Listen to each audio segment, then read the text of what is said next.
Hello guys and welcome to another video on TWN channel. Today I'm gonna tell you what Joe Biden said about Muslim people who were supporting him and other people, and about Islamic culture or Islamic religion, and what he said about the Prophet Muhammad. And he said a good sentence. Yeah, I loved this sentence. And he said, I hope that children learn from Islamic culture in schools in everywhere. I'm very happy because of that. Okay, enough blabbing and let's watch what he said. Thank you for taking the time for watching today. Look, one of the things I think is important, I wish we taught more in our schools about the Islamic faith. I wish we talked about all the great confessional faiths. It's one of the great confessional faiths.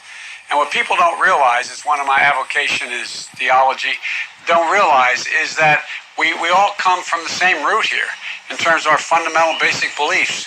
And I just want to thank you for giving me the opportunity, for being engaged, for committing to action this November. You're doing what's been that's never been done before. You're registering and turning out 1 million Muslim voters this November.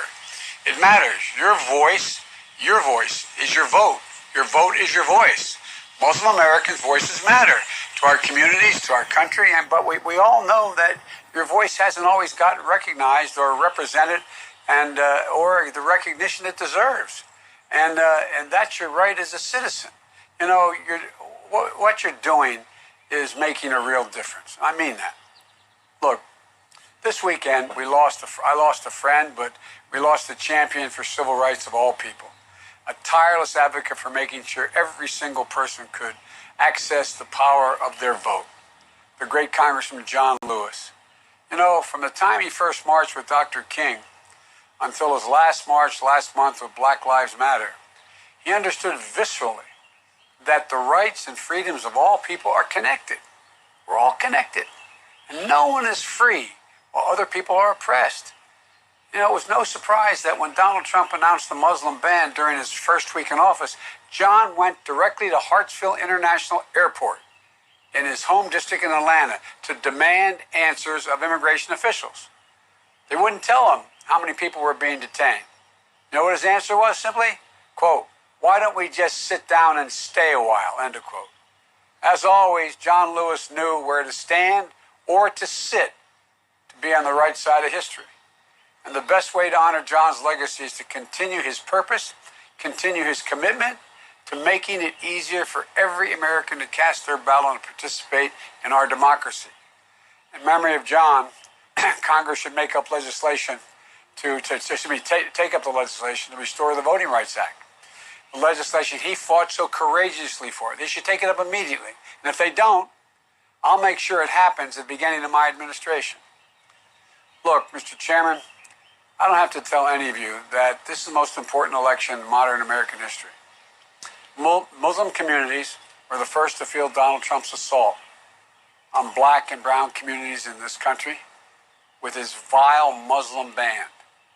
That fight was the opening barrage in what has been nearly 4 years of constant pressure and insults and attacks against Muslim American communities, Latino communities, black communities, AAPI communities, Native Americans.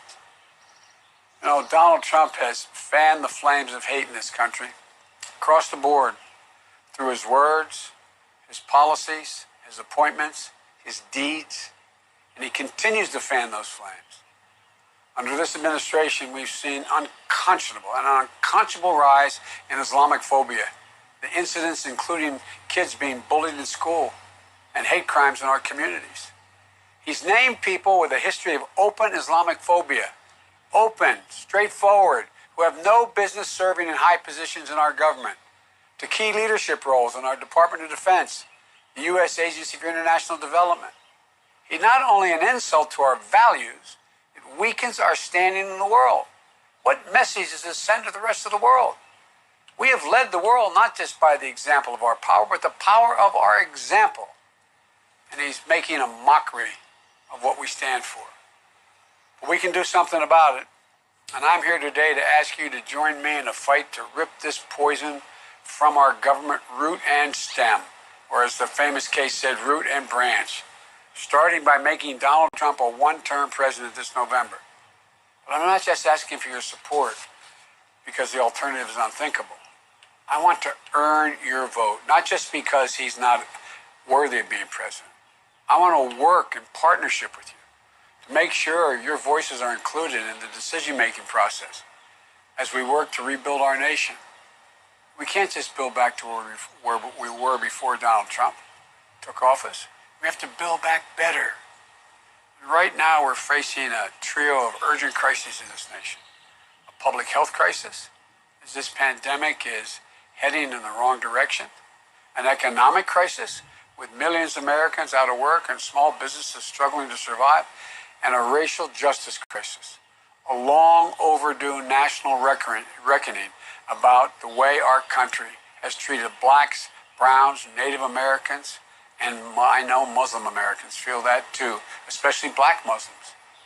You know, these come on top of a looming climate crisis, deep-seated economic inequities that have too long divided this country, rewarding those at the very top while working-class folks have to work harder and harder just to stay where they are. You know, there's not a single one of these issues where Muslim Americans don't have a critical stake in our ability to deliver solutions and real results. There's not one of these issues where Muslim Americans aren't essential to our success. From Muslim medical professionals to frontline workers who are fighting around the clock to beat back this virus, risking their own health in the process, to the Muslim small business owners who are the pillars of their community, but have worried about how to keep their doors open. The Muslim CEOs are keeping people on the job and keeping our country running, like Pioneer Service outside of Chicago, which retooled during COVID-19 from making auto parts to manufacturing ventilators. And to the Muslims who have suffered abuse and discrimination or worse because of their faith, the color of their skin, and those working to advance social justice every single day. All those Muslims who have served in the United States military, who have committed to do so and continue to do so today. I'll be a president who recognizes and honors your contributions. And these contributions go back, by the way, to our founding. I'll be a president who seeks out and listens to and incorporates the ideas and concerns of Muslim Americans on everyday issues that matter most to our communities. That will include having Muslim American voices as part of my administration. If I have the honor of being president, I will end the Muslim ban on day one. Day one. And I'll work with Congress to pass hate crimes legislation, like the Jabbar Hire No Hate Act, and end racial and religious and the End Racial and Religious Profiling Act. I'll be focused on issues that matter to all Americans: getting the virus under control, addressing health disparities, working to expand access to affordable, high-quality health care by protecting and building on Obamacare with a public option. And I promise you I'll make historic investments to revitalize our economy by strengthening American manufacturing and the supply chains, and by making sure American workers have an opportunity to join a union and earn a real living wage. I like to make sure that all our children are prepared and equipped to succeed in the 21st century. An economy has to change and get better by making critical investments in our teachers and our schools. We're going to triple the funding for schools in low-income areas. We're not going to leave schools and child centers on their own to figure out how to keep educators and students safe during a pandemic. And we're going to restore American leadership around the world, starting by putting our democratic values and our diplomacy at the center of our foreign policy again. You know, I won't be writing any love letters to dictators. And I won't fail to speak out against the abuses of human rights, including targeting for violence and prosecution of Muslim minorities around the world. I have, and I'll continue to speak out for the Uyghurs and Rohingya. I'll work to close those god-awful policies. I'll work to close in close cooperation with our partners to meet the moral demands of the humanitarian crisis in Syria, Yemen, and Gaza. I'll continue to champion the the rights of Palestinians and Israelis to have a state of their own, as I have for decades, each of them a state of their own. But we're not going to be able to do any of this if we don't win in November. That's why this event and your involvement is so critical. We can't afford anyone to stay in the sidelines and sit this election out. We need you. I need you. I need you to mobilize and motivate one another to register to vote, to make a plan for how to vote safely in November. Make it now. To talk to all your friends and families, to engage colleagues from your mosque and your community centers, to get them engaged as well. Hadith from the Prophet Muhammad instructs, whomever among you sees a wrong, let him change it with his hand. If he is not able, then with his tongue. If he is not able, then with his heart. So many of you are living this teaching in your own communities every day, joining your faith and your principles with the American principles that are consistent. Actions that take and make life better for your families, for your neighbors, through service, advocacy work, and preaching peace. You deserve to have a president and an administration who will work with you and support you in these efforts, not try to scapegoat your communities or advance xenophobic political agenda on the back of Muslim communities.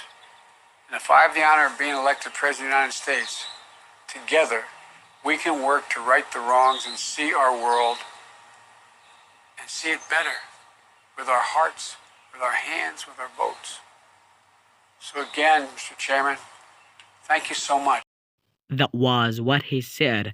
I guess this man, in my opinion, this man is right and wise, because he said that he'll remove discrimination between white and black. He'll remove discrimination and racism that Trump has made it before.